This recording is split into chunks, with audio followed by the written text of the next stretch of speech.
Ang founder po ng Subaru ay si Mr. Chikuhei Nakajima. Si Mr. Chikuhei ay galing din po sa hirap. Anak po siya ng isang humble na magsasaka. Ang pangarap niya po ay maging isang engineer. At dahil wala po silang pangbayad sa mga universities, nakapag-engineer pa rin naman siya. Kaya nga lang, sa Imperial Japanese Naval Engineering School siya nakapagtapos. Naging engineer nga po siya, pero at the same time, kinailangan niya rin maging sundalo para sa Imperial Japan. Pero guys, alam nyo, nag-engineer siya, hindi dahil sa mahilig siya sa kotse, ang hilig niya po kasi ay mga eroplano. At dahil likas po ang pagiging inventive nitong si Mr. Chikuhei, nakapag-develop po siya ng isang seaplane para sa Navy ng Japan. Diyan po napansin ang talino ni Mr. Chikuhei, kaya ipinadala po siya ng Japanese military sa Europe para lalong magpakabihasa. At pagbalik niya po sa Japan taong 1917, nagtayo po siya ng Airplane Research and Laboratory. At after po ng 14 years ng pagre-research, ay naging full-fledged aircraft factory na po ang itinayo niyang research laboratory. At tinawag po itong Nakajima Aircraft Factory. Napakarami pong nagawang fighter plane para sa Imperial Japan ng factory na ito. Pero natalo pa rin po sila sa World War II. Naaresto at nakulong po si Mr. Chikuhei noong 1945. Pero taong 1947, nakalaya po siya. Kaya lang 2 years later, 1949, namatay din po siya. Kaya hindi niya na po naabutan na maging car manufacturer ang factory na sinimulan niya. Alam nyo guys, habang nakakulong po si Mr. Chikuhei mula 1945 hanggang 1947, ipinasara po ng Amerika ang aircraft factory niya. Pero hindi naman po kinumpiska yung mga gamit. At dahil meron po mga business partners noon si Mr. Chikuhei, imbis na eroplano ang gawin nila, nag-develop po sila ng maliit na motorcycle na tinatawag na Rabbit. What's up, Jack? A rabbit? A rabbit! Tapos guys, nung i-release nila itong motorcycle, pinalitan na rin nila yung pangalan ng factory. Ginawa na nilang Fuji Sangyo Company Limited. Sa loob po ng Fuji Sangyo ay mayroong 12 grupo. At ang 12 grupo po na ito ay nagmamanufacture ng iba't ibang mga bagay katulad ng chainsaw, motorboat, bus at iba pang mga gasoline engine. Pero hindi pa rin po sila gumagawa ng kotse. Pagdating po ng 1950, dahil sa hirap ng buhay sa Japan dahil nga natalo sila sa gera, hindi po naging maganda ang takbo ng negosyo ng Fuji Sangyo. At yung 12 grupo na sinasabi ko sa inyo kanina, ang natira doon 5 na lang. Tapos guys, dito sa 5 grupo na ito, ang naging leader nila ay si Kenji Kita. So sa apelyido pa lang nito, mukhang magtatagumpay na kasi mukhang kikita. Pinalitan po ulit nila yung pangalan ng company at naging Fuji Heavy Industries. Kaya noong 1954, pinasok na po nila ang automotive. Tapos guys, ang kauna-unahang kotseng nagawa nila ay tinawag nilang P1 prototype. Dahil sa mukhang okay naman itong nagawa nilang prototype, kailangan po nito ng pangalan. Diyan po naisip ni Mr. Kenji na pangalanan itong Subaru. Na kung tatagalugin natin, ang ibig sabihin po nito ay magkaisa.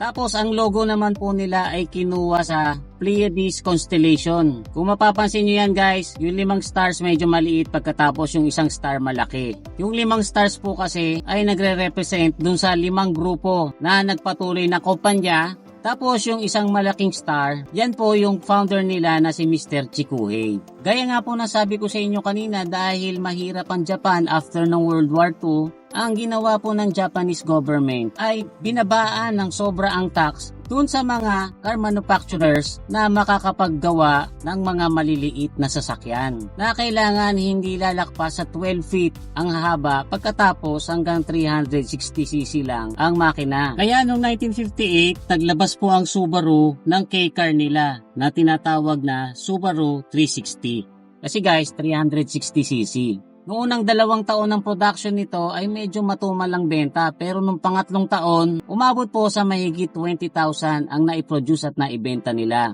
Kaya pagpasok po ng 1960s, ang Subaru po ang pinakamaraming bentang kotse sa Japan. Dahil po sa success ng Subaru 360, natural lang na mag-develop sila ng next project. At ang naging produkto po nito ay ang Subaru 1000. Kasi guys, 1000cc na po ito. Ito po ang kauna-unahang kotse sa Japan na front-wheel drive. At dito na rin po nila ginamit yung 4-cylinder na opposed engine or yung mas sikat sa atin dito na tawaging boxer engine. Alam nyo guys, big deal kasi itong boxer engine. Kasi hindi po ito katulad ng mga conventional engines na ang mga piston ay nakahilera tapos gumagalaw ng taas-baba. Sa boxer engine po ay parang hinati yung makina sa gitna pagkatapos ibinuka na parang libro. Kaya ang forma po ng mga piston yan ay merong dalawa sa kaliwa at merong dalawa sa kanan na parehas nakahiga. Kaya pag gumagalaw po yung mga piston yan ay kahawig ng suntok ng boksingero na nagle left and right. Noong 1971, may ginawa po ulit ang Subaru na magiging trademark din nila. Kasi guys, ito po yung taon na inintroduce nila yung Subaru Leon. Ito po kasi ang first all-wheel drive na kotse.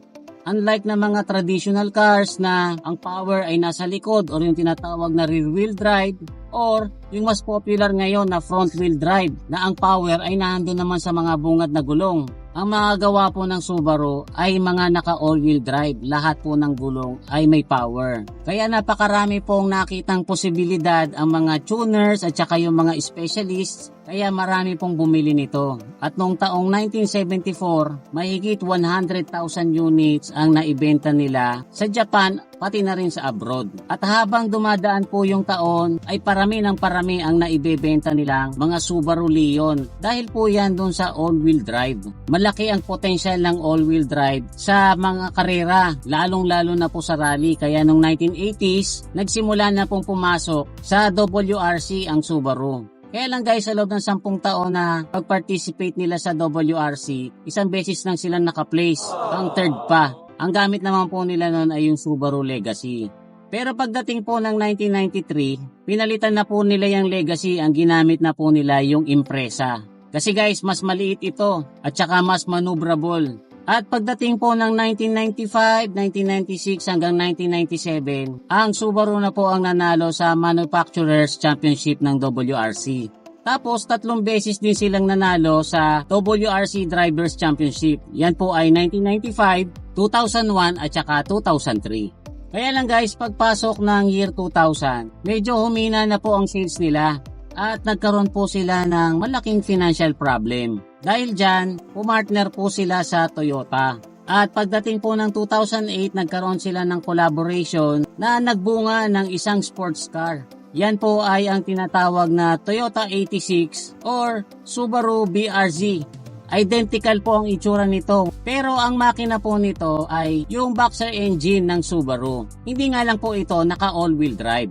This time, rear-wheel drive naman po ito. Kaya madalas nyo rin po makikita itong sports car na ito sa mga drift competition. At dahil po sa collaboration nila ng Toyota, nakaahon po ang Subaru sa financial problems nila. 2014 naman guys, nag-collab uli sila at nirelease po nila yung improved version ng WRX STI. Sa ngayon guys ay 20% ang share ng Toyota sa Subaru. Meron po silang 9 na factory all over the world na nagdi-distribute ng mga units nila sa more than 100 countries. Kasama na po dito sa Pilipinas. Kaya nga lang guys, dito sa Pilipinas medyo underdog ang Subaru pagdating sa popularity kung ikukumpara natin sa ibang Japanese brands. Pero kung pag-uusapan po natin ay performance at saka reliability, malayo po sila sa pagiging underdog.